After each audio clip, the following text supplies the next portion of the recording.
Hope you guys have had an amazing day. Hi. Can you hear me?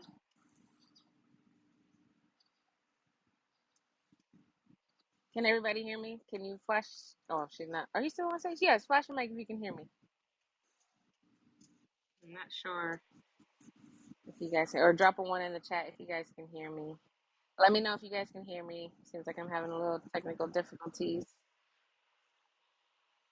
Yes, you can hear me. Okay, perfect. Perfect. Perfect. Perfect. Thank you. Thank you. Thank you. Thank you. All right. Miss Kayon, how are you? You got something? Got something in your belly you want to release with me? You are more than welcome. Sorry, no, but I just literally came and I was like, hold on, how did I end up on stage? I'm so sorry. No, Not, you're fine. Absolutely fine. not sorry about my voice as well. I've just caught a cold, but not particularly, not Okay. so much yet. Okay. Well, I like that you said yet because I sure was gonna say, well, when you get something and you just flash your mic and then I'll let you go ahead and go. I'm Okay, learning that nothing's a coincidence or an accident. So yeah. So okay. if anything hits your spirit, then you just flash your mic and I will let you go. All right, thank you. Perfect. Absolutely. So welcome everybody. Thank you for joining. Ping some of your friends in. Ping anyone you know who needs to be in here, especially those of you in the inner courts who have been following the October is answering for me. Today is day 15. So I'm going to be short, sweet, and to the point. I want to welcome everybody to World ChangHers with Smaller Brown the Disruptor, bringing you thought-provoking, mind-shifting wisdom for the next 20 minutes, if that. So grab your notepad, grab a pen, grab a paper, and get ready for what God is about to release. It's very timely. A lot of us have already been feeling it, but October is answering for me. Just so you don't know, just in case if you don't know, I've been doing a series every day, as often as I can. That about October will be answering for you. October will be the covenant month of elevation. October is going to bring forth everything that you've been praying for, but it's not going to look the same, and you have to be in position. And what I've been learning, this is a new added part of it, just because I'm in it with you guys, is it's going to be answering for you, but it will not look the way you think and it will not go the way you think. But how are you going to respond? How are you going to respond to the things that come into your lap that you've been waiting on for years? You've been expecting God to do for months, season after season, and nothing. And now it's here. How do you respond? What's your heart? What's your motives? Do you still want it? Those are things that you're going to have to start paying attention to. And I'm just giving you heads up because I'm fully in it. I'm fully submerged in it. Many things have started to manifest, increase, victory, destiny helpers. Things are here, and God is showing me. So I just want to give you guys heads up. When God starts answering your prayers, where's your heart after you've waited for so long? I want you to write that down. Like, check my heart. Help me, Holy Spirit, to check my heart when what I've been waiting for finally appears. If you're single and you finally meet your husband, how's your heart? Is it like, oh my God, finally, now I can just go into Zoom mode of Bridezilla and X, Y, and Z and forget why you're even getting married? Or is your heart humbled still, like, you know what, God, thank you? And you still invite him into the process. See, sometimes we don't do that. We forget to invite God, or excuse me, or we take the rein and the wheel from God. We let him have control while he's prepping us. We let him have control while we're waiting. But as soon as we say, oh, it's here, okay, I got this, God. You can go in the driver, you can go in the passenger seat, or you can go in the back seat, and then we take control. And it happens to the best of us, all of us. So the word for today is business numbers, and record breaking sales in business. That is the word that I have for you today. And it's going to be a little different. It's going to kind of tie in a couple that we've already done. Like I said, he's giving me a word each day. And if you've been following each day, they will eventually tell a story, tie in, and connect to one another. Because that's how God works. He just gives us in part, and then as long as you are paying attention and in position, you'll start to see them overlaying, overlapping, and stacking. So the Lord of the harvest, and we've had this one too with increase, but this is a different angle of the Lord of the harvest. So this is the characteristic. So what we do is I give you a word that he's given me. I have 31 words. Well, not really 31. I think I have 28 now. And each day, or sometimes he'll add, I started with like 23, and he's adding to the back of it. I think we're at 28 and what I have on the list. So, but Lord of the Harvest we've had, he gives me with some of them the characteristic, because remember, in World ChangHers, we know that we have to pray the characteristic of God that helps bring it into fruition.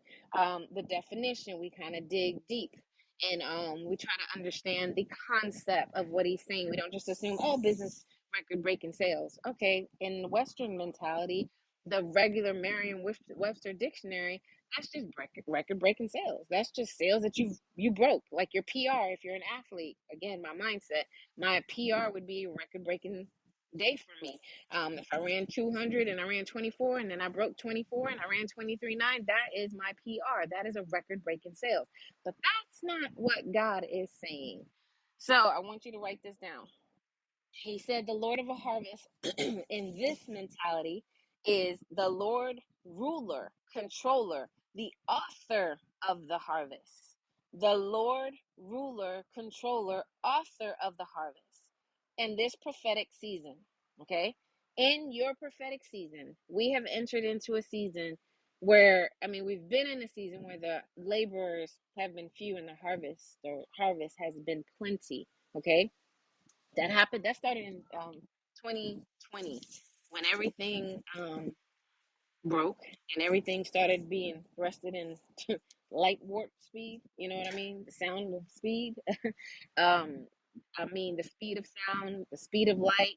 Things were just thrusted. There were companies that we all worked for that would say we would never go and let people work from home. My husband was with that. He was like, I don't understand. I'm a contractor. I get a job. I live in Georgia. I get a job in Texas, and I got to drive all the way across the country to go to a job when I could just do it from my house.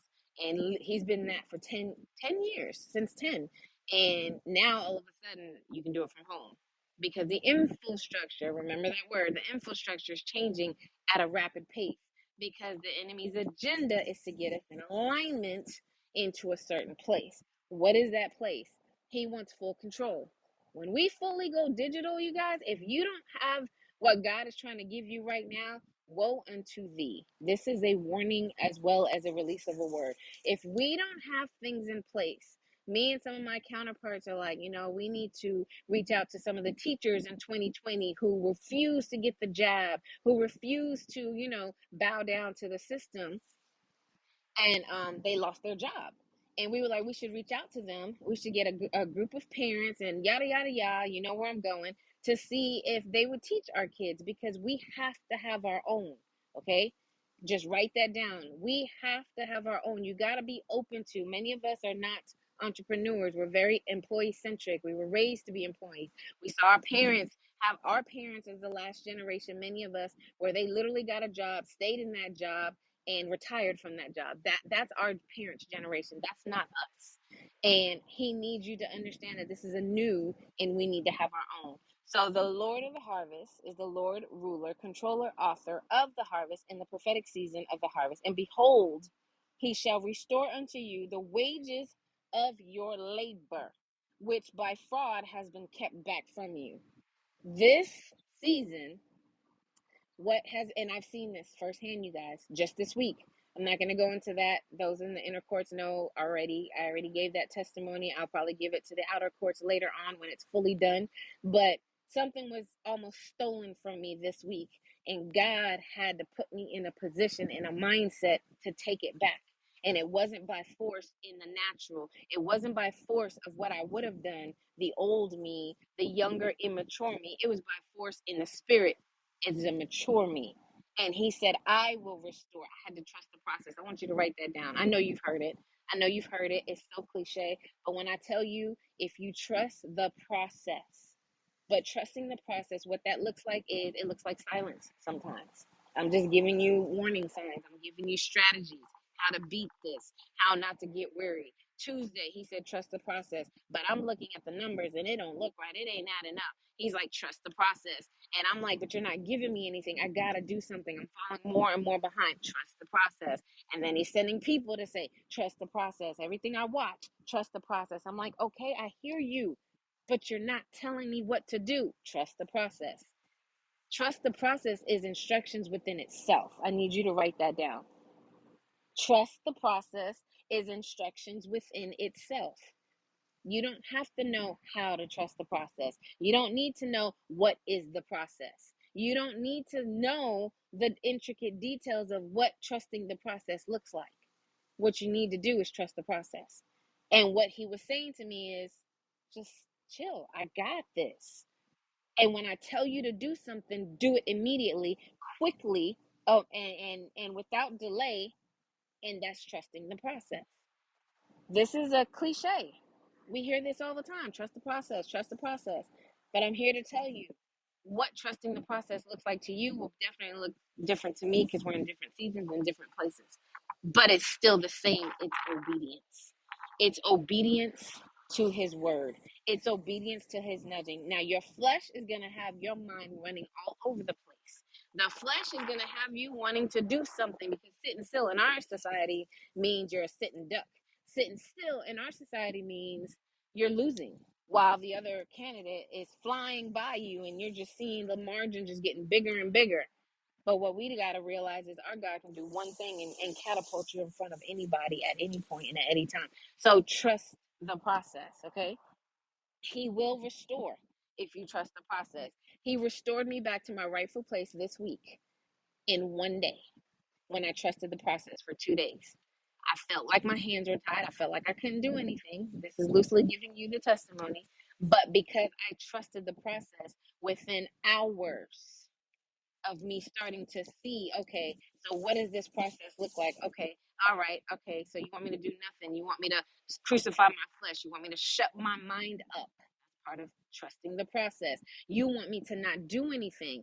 Okay, this feels real awkward, but I'm going to trust the process. And things turned around. Now, he's going to cause you to gather what has been scattered, and he is going to bring back to you what has been kept back from you fraudulently. I want you to write that down. I'll repeat it.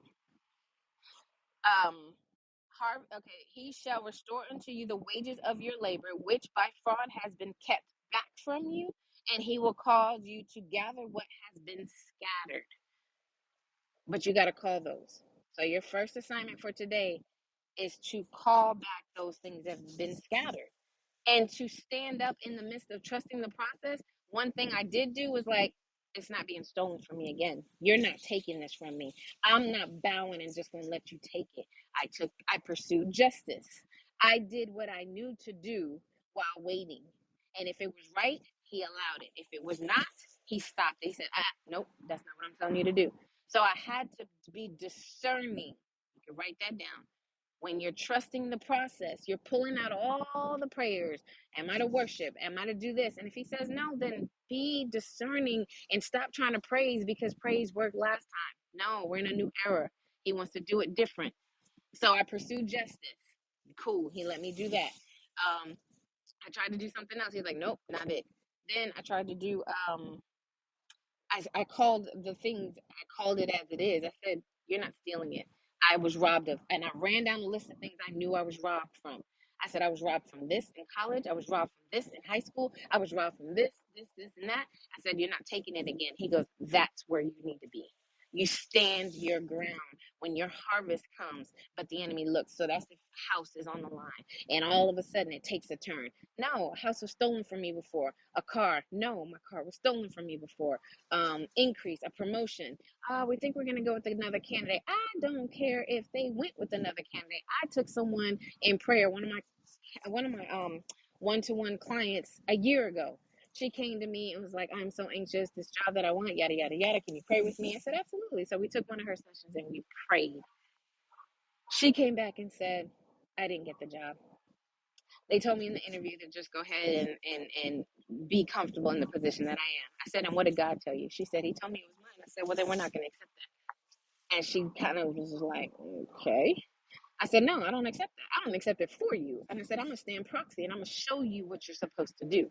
I said, if you know that you know that you know God said that's yours, and that's the problem. Many of you don't know what your blessing is. Many of you don't know what you're looking for. Many of you don't know that this is your season to get married. This is your season to get a car. This is your season to get a house. This is your season to get increase so that you can build up God's kingdom. You don't know what you're looking for. See, when you know what you're looking for, you can know when the enemy's trying to taint it, take it, delay it, or distort it. And that's when you fight back. That's how you fight back. So I said, I'm not accepting this. She goes, okay. I said, I'm going to show you something. And I said, so we're not going to accept this. We're going to fight, and we're going to fight back. She goes, okay. We prayed. We didn't accept it. And when I tell you, the person that for 6 months that position was open, because when it belongs to you, like I told her, I said, this is yours. And what's happening is the enemy was trying to steal it. So if the enemy is trying to steal something from you, but it's rightfully yours, it can't work when you combat him. It can't work when you come up against him. So we fought. We came up against him. We prayed for 6 months. The man never took the position in front of her. He was even like, what's going on? I thought I had the job. They kept having talks and kept having meetings, and then they would come to, I mean, it was just basically we just stopped what they were doing. We hindered the removal of her promotion. So after 6 months, they came to her. He quit because he was just like, this is just too much. You are not um you haven't given me what is mine, and I got another job. And he left. And guess who got the position? But it took 6 months. So let me see, because I kind of went off on a tangent on that one, but I needed you guys to understand what I was saying.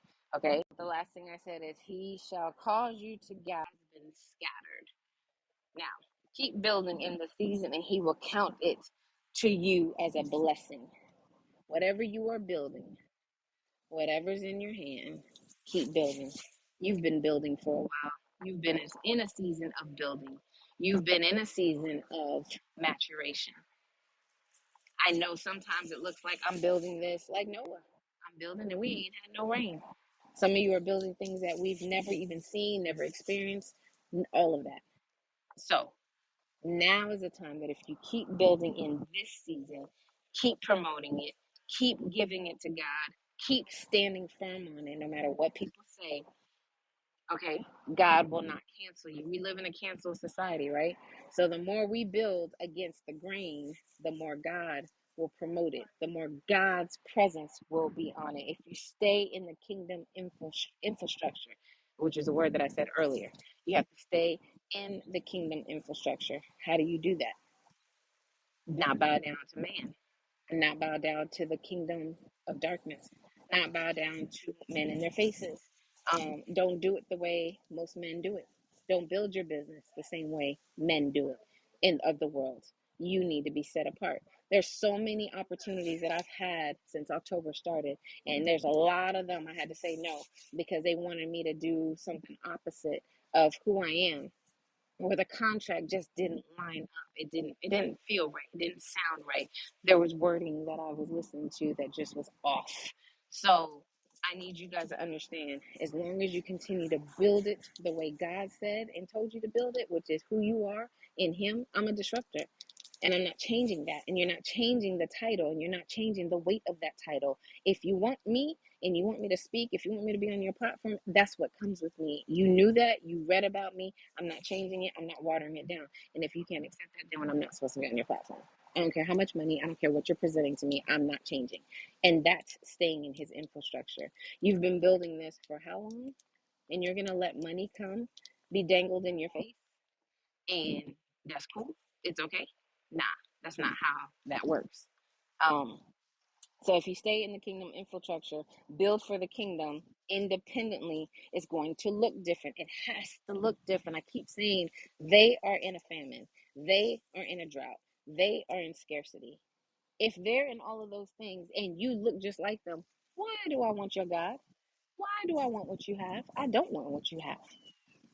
Because for me to get what you have, I got to give up my riches of the world to come look like you, and you don't look like what I want. And I'm not saying it's the look of it, but there are some of us, and I know that's for me. He told me at 20 in college, he had an older Caucasian lady.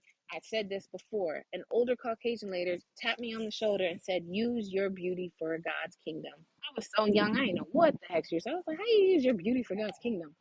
But now, as I'm older and more mature, I get it. And he built upon that one word, that one seed. He said, let everything about you, from the way your body looks, from the way you walk, the way you talk, the voice, the sound of your voice, how you look, your hair, your skin tone, how dark, how light, how pale, how whatever. It's all part of your purpose. It's all part of who you are. All of it. And he needs us to understand that it's all part of who you are. And if you change it, you're changing part of your purpose. If you don't accept it, you're not accepting part of your purpose. So she said, use your beauty. And some of you, your beauty will get you in the door that won't for others. I've heard it, I've seen it.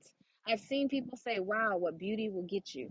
And we all know in sales, I come from a sales background, a high luxury sales background. Um, they hire people who are pretty. People want to shop with people who are pleasing to the eyes. It is what it is. That's how this, we're very superficial in this world. Most frontline people are pretty or have a nice, soothing voice, a very strong, confident voice. They look for the strongest. You got to think about that. And then if you really want to go deep, and this is just a caveat, I'm going to put a pin in it and come back one day. I mean, our world, if it, here, I'm not from America, born and raised, I'm not. But those who are, you come from a picking. They hand selected the aboriginals from here and whoever else they brought here. I'm gonna just leave it at that. And they mated your ancestors. So you the woman.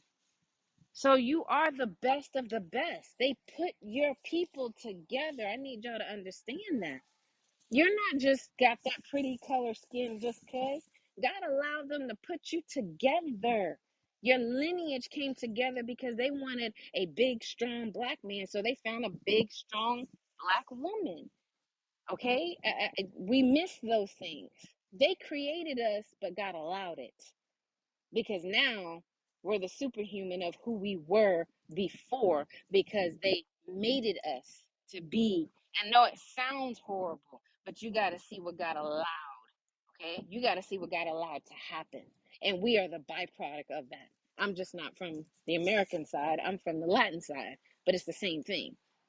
Okay, so keep building in this season no matter what you see. Know that God is backing what you say. Don't let others move you once you get confirmation. Once you get confirmation of what you're supposed to build, like I know what I'm building, I know what I'm looking for, I know what I'm supposed to do, I know what I'm supposed to disrupt. It doesn't look like anything.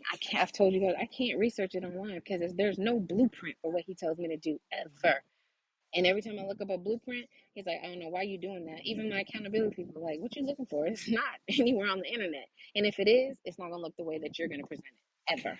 It just doesn't because that's not who I am. Okay, maybe as inspiration, but that's about it. So, and don't let those around you, including spouses. Sometimes you got to hold stuff. Sometimes it's not for your spouse to know right now. Sometimes it's not for your spouse to understand. And sometimes the Lord allows the enemy to use your spouse to say, I don't know about that, or not support you. Because you know what? God don't want nobody to get the glory. And you know who will get the glory and say, oh, because of this?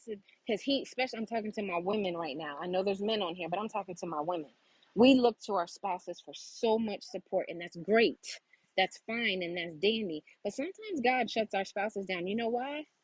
I just want you to take a wild guess. Take a wild guess in the chat. Why would God shut our spouses down from supporting us the way we want, from making it look the way we want, from Him being our vocal supporter, like most of our friends or our strangers that we meet on stranger friends that we meet on the net? If anybody just has a guess, what would be your guess? Why He would shut your husband down? And I've been through this, and many of you have, but you may not have been aware. Exactly. So we can depend on God. But let's go a little bit deeper. So we can depend on God, but also so we can give God the credit. Who will we give the credit to? I love my husband. He supported me so much. If it wasn't for him posting it on Facebook, yada, yada, yada, we would give him more credit than we give God. You see how God works?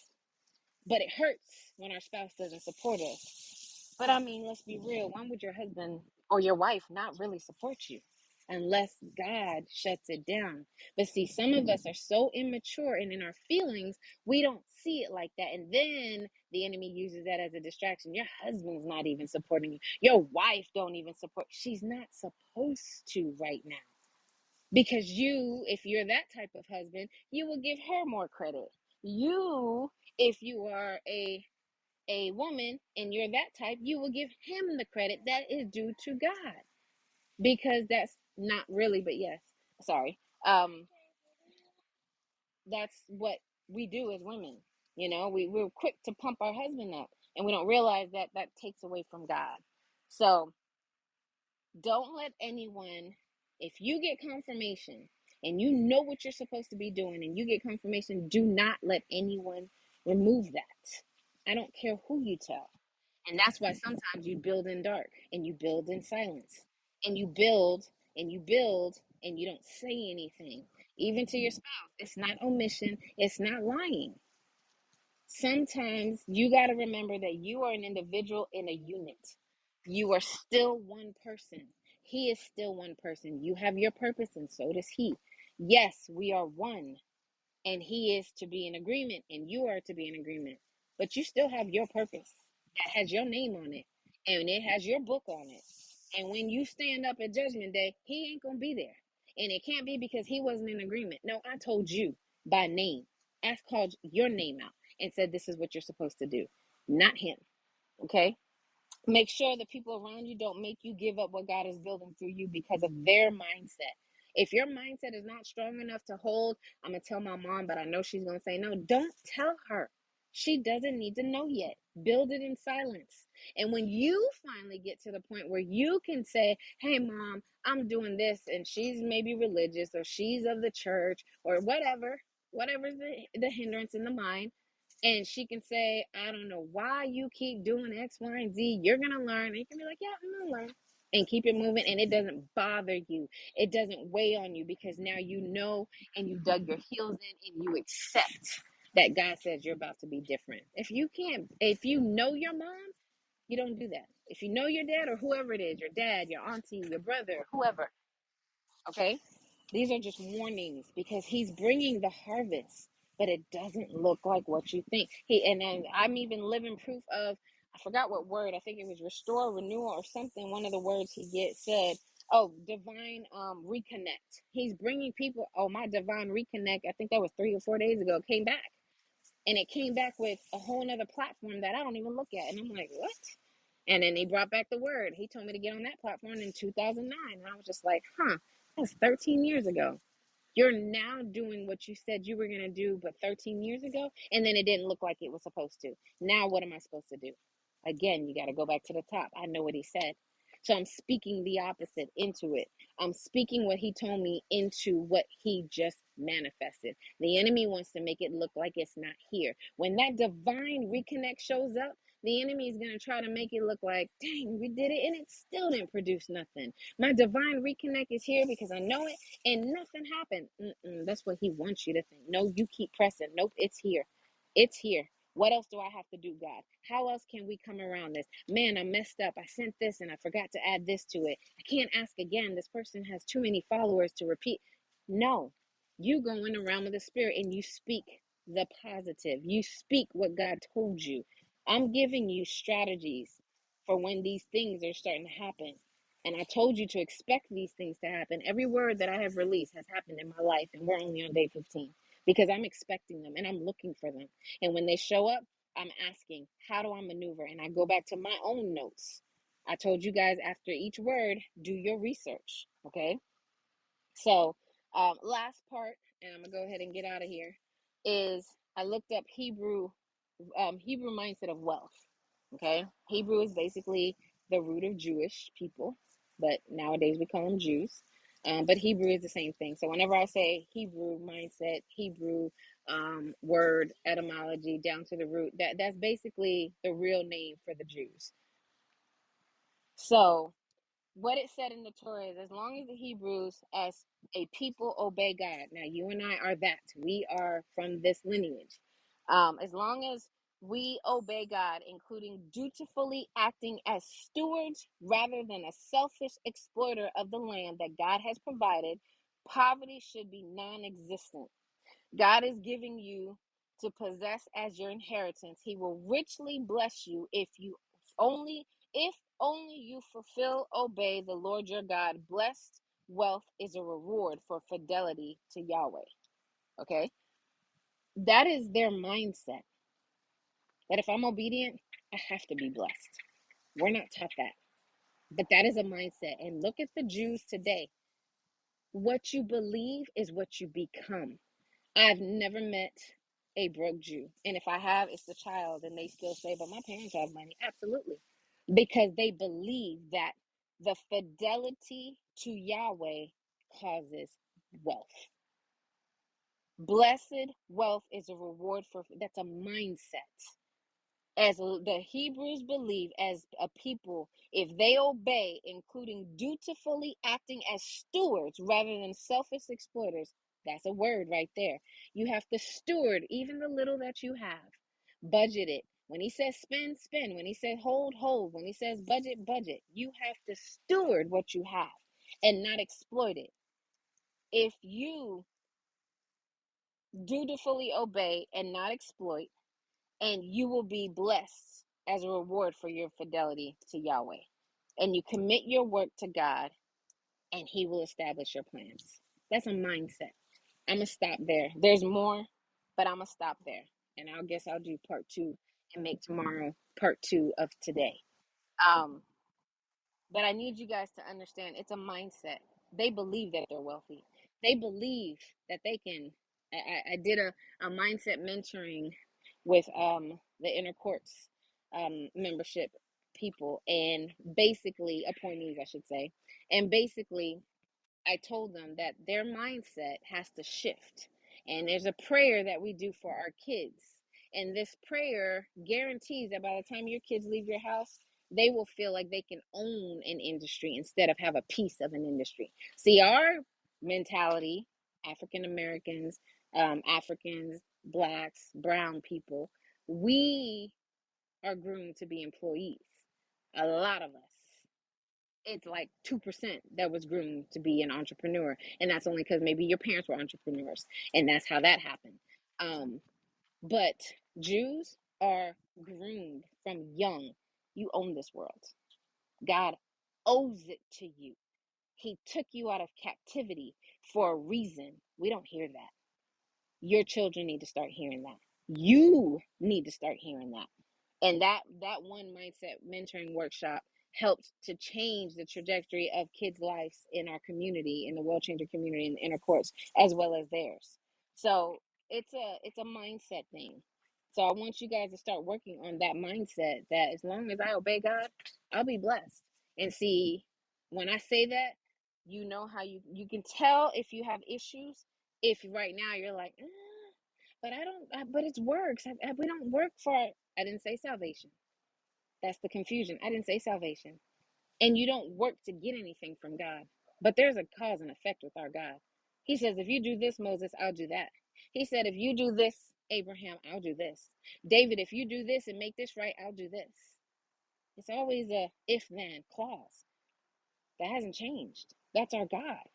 If you obey me, I will bless you, and I will bless the hands of the work of your hands. If you dutifully obey me, if you let your life be a living sacrifice, I'll bless you. If you're having an issue with what I'm saying right now, that's where you need to start.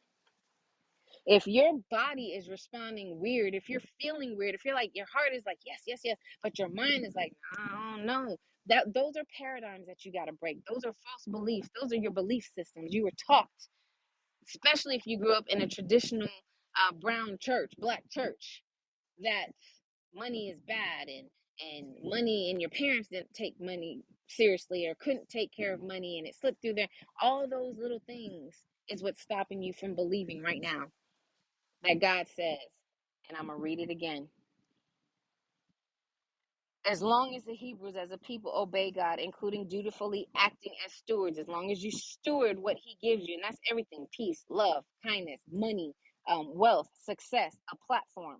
Steward it rather than selfishly exploit it, instead of doing it for self-gain, doing it for more money and not sharing what you get, because what you get in this season is not for you. I mean, it's including your house. It's not for you. Including your new car. It's not for you. I need y'all to understand that. Of the land that God has provided, poverty shall be non-existent. We shouldn't be in poverty at all if we honor those three things that I just said. Poverty shouldn't be a part of your life at all. God is giving you to possess as your inheritance. He will richly bless you if only you fully obey the Lord your God. Blessed wealth is a reward for fidelity to Yahweh. That's the mindset of every Jew that you know and don't know. And look at their life. Look at how blessed they are. Look at what God does for them. And that's our portion. That is our portion. So, anybody have any comments? Anybody have anything they want to add? Please raise your hand. I'm about to close, wrap up, let y'all go. Let you guys have an amazing night. You can drop it in the chat or you can raise your hand. Either way, I'm going to close with a couple of announcements.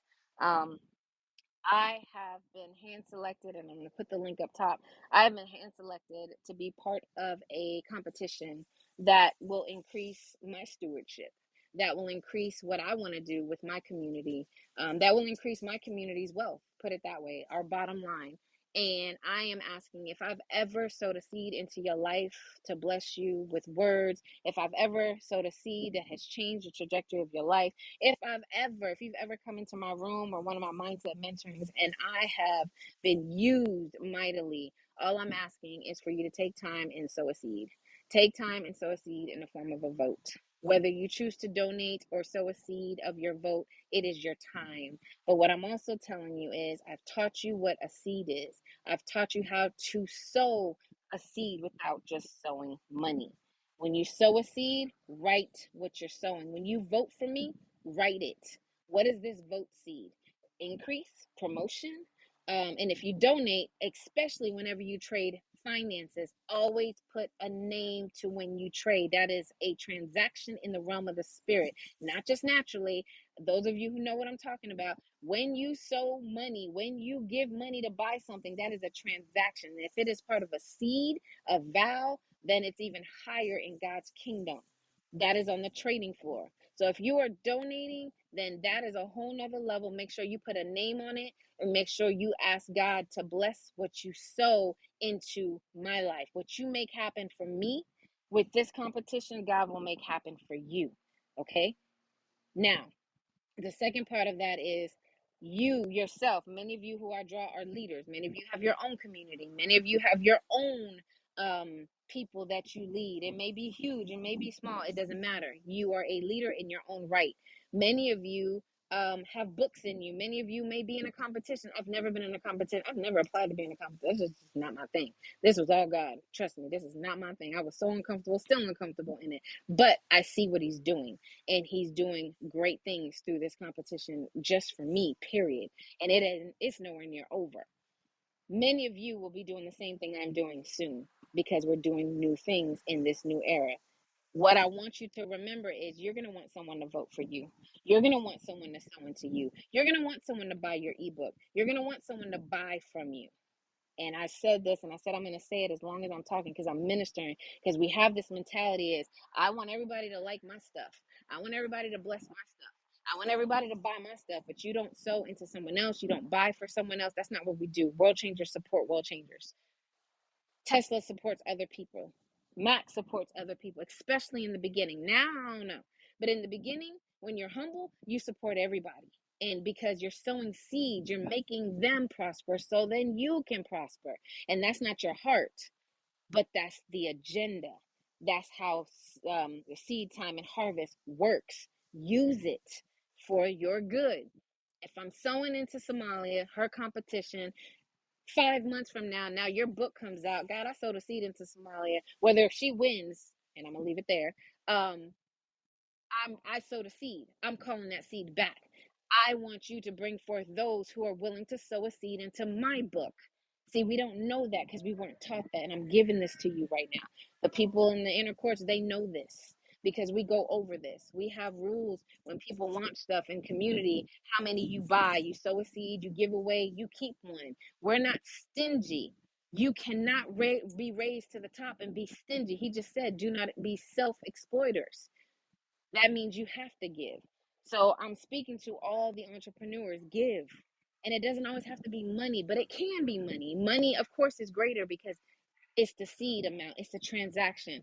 It's not like $10 over 500. No, $10, $5 in a transaction that you write the name of the seed, you pray over that seed, and you demand that seed to grow is the same as a 50 as a $500 seed. What ends up happening is when I did the seed 2 or 3 days ago, if you want to go back and listen to that one, I don't remember what day it was, is it automatically every seed yields a bigger harvest than the seed.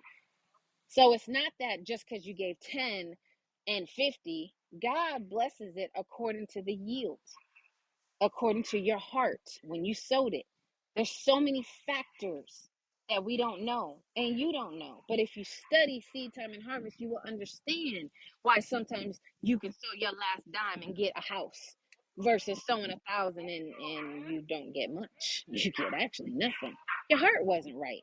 You didn't sow willingly. You sowed begrudgingly. You didn't sow with a cheerful heart. You didn't sow in the mindset. You didn't put a name to it. So you didn't even see it. You missed it when it came back.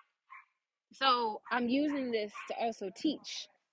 I'm using this to also help you understand seed time and harvest. But many of you are entrepreneurs. Even if you sow the minimum, God, and you do the right things, or if you sow your time, because going in there to vote daily is your time. You call that back. I don't do anything without calling it back. And that's not selfish. That's wisdom. Seed, time, and harvest. When I sow into someone's life, God, I sowed into her life. I put the name of what I expect to come out of it, and I leave it right there. And when it comes, I'm like, oh, there goes that seed. It'll never pass me by. I learned that about 5 years ago from a pastor. So the link is up above. I thank you guys for taking the time to sow into my life, whatever you choose, whatever you're led to sow. I thank you for keeping the link because it is a daily competition. The first round ends on the 20th. And I just said that after every room, if my assistant's not here, I will just give a short announcement for you guys to just quickly register and sow a seed of a vote. Whatever you're led, however you're led, but whatever you do, name it. So that means every day that you sow a seed, that the first round was 10 days, you should have 10 seeds. See how that quickly multiplied? Whether it was free or whether you paid, you should have 10 seeds with 10 names. That's just 10 that you can call back in a season of harvest. You can add the name Lord of the Harvest to that, and you can watch your harvest grow as mine grows. See how that works? So, anybody have? Amen. I named it. That's what I'm talking about. Amen. Make sure you name it. Keep a notebook of seeds. I'm telling you, seeds are powerful. You see that this world, nothing can grow unless it came from a seed. Everything is a seed first. Everything's a thought first. Everything we have in our hands that you're sitting on, that you're driving in, was a thought first. Okay? So I thank you guys for those of you who sowed. I thank you guys for those of you who donated. And I thank you, those of you who keep coming on. World Changers would not be anything without you. If you are new, you can reach out to executive.assistant@somaliabrown.com and you can get on the email list so that you know what's happening. We have a lot of things in the works. We have a retreat coming up. I guess there's a retreat. That's not what I called it before, but okay, God. We have a retreat coming up, which will be the first part of the year, which is called the Shift Experience.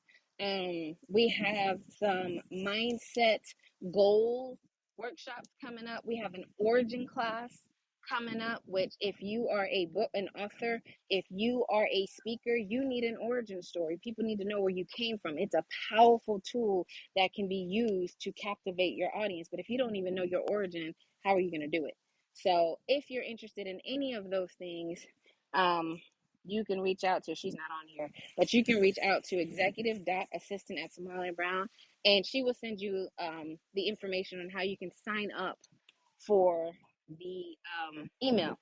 And once you sign up for the email, you will always know what we're doing, what we're doing, what we're about. And even on that, she'll send you a bit.ly link with all the information of my YouTube, my information of how to join the mindset mentoring. We usually do every 2 weeks. It's a little off right now because we're all just coming out of sabbatical. We take a sabbatical every August, September. As a community, we do a fast, a very intense fast to reset for the new year. So yeah, there's a thank you. She said I named it. Thank you. I appreciate it. Keep it coming, you guys. I promise you. It's a system that is so underrated. That's how I live my life. Even when I swipe my card, I'm not gonna go there because that's something that I give to my inner course. But when I swipe my card, we all know what we're supposed to do. Never swipe without saying a certain thing. Never give or release without doing a certain thing. These are things that I teach you guys when you join the inner course, when you join World ChangHers, my community. So again, if you are interested, executive.assistant@Somalia Brown. Right now we're running a promotion. You can join the community for 3 days, see if you like it, and then you can subscribe. So thank you guys so much for those of you who voted, and thank you for letting me know you named your seed, because I'm even praying, because that's who I am. You vote and you let me know. I am praying over every vote and every seed, because it's not just for me. I'm a team player. I grow, you grow. I get, and those that know me, that are part of my inner course, whatever I get, they get. I'm not that type of person that I keep it for myself. I never hoard information. I give every strategy that I get, because then I get more. So if I'm growing, you're growing right along with me. So thank you guys so much. I'm gonna let you guys go. We've got some stuff that we've got to handle within the inner courts, and you guys have an amazing night. This room is closing unless you have anything else. I don't see anything in the chat. I don't see anything in the comments. Unless you guys have anything else, I'll let you guys have an amazing evening. To my Londoners, thank you so much. I always like to say thank you when I come on late, because I know it's late, and I know that it's a sacrifice sometimes for you guys to be on when I come on late, which is why I try to come on early, because God's already told me I'm global and I need to make my time fit global time. But sometimes life happens. Mama three, wife.